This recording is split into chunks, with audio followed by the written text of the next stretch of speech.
ng story maganda ang simula, at hindi lahat may madaling ending. May mga pusong wasak sa tahimik, at may mga sugat na hindi nakikita.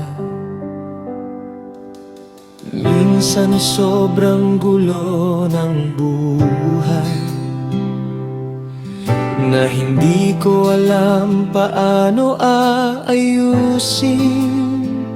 Pero sa gitna ng brokenness ng mundo, may karka pa rin sa tao.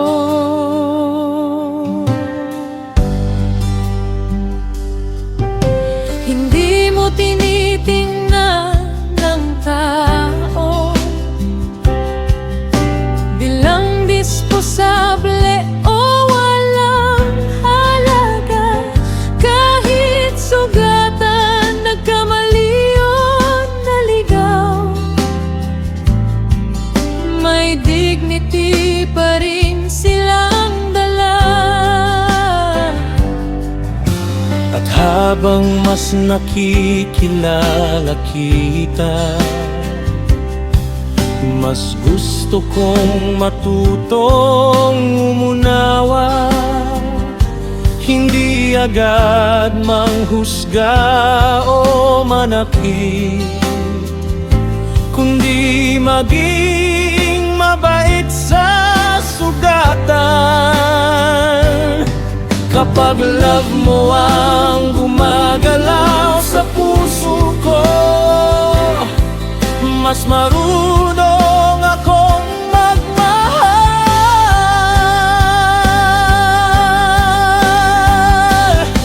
Diyos ko, sa gitna ng gulo, may awa pa rin sa bawat sugat at pagkakamali. Kapag sobrang broken ng paligid ko, turuan mo akong magmahal.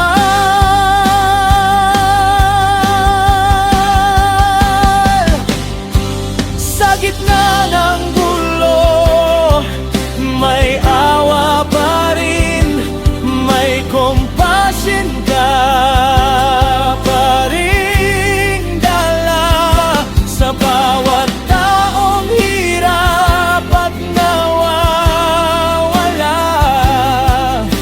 Tulungan mo akong umunawa.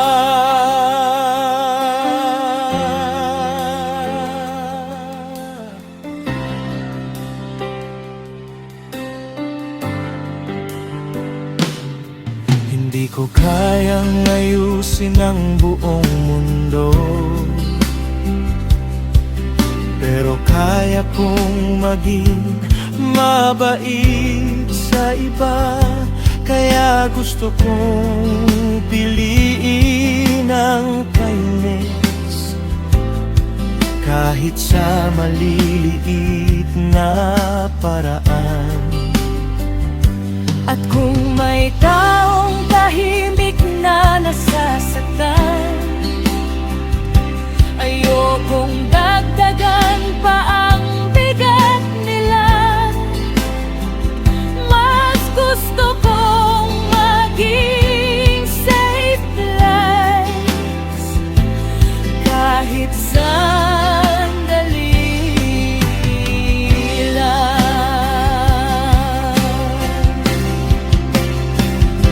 Kapag ikaw nagtuturo sa puso ko, mas lumalambot ang soul ko.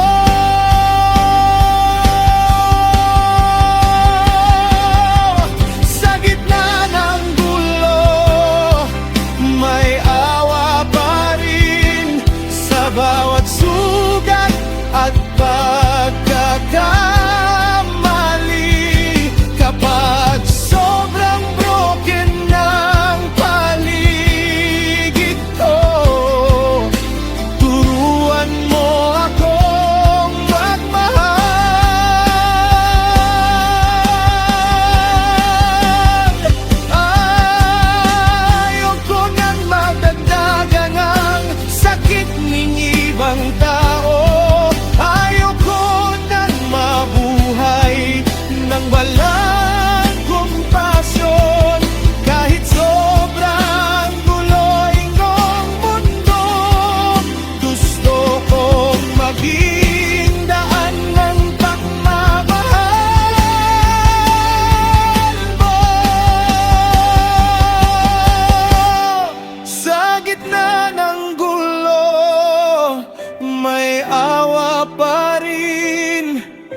may pagmamahal pa rin natitira sa bawat tahong sugatan at pagod na.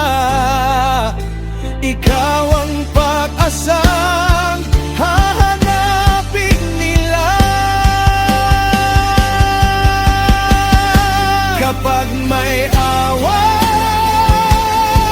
sa puso, may pag-asa pa rin ang mundo.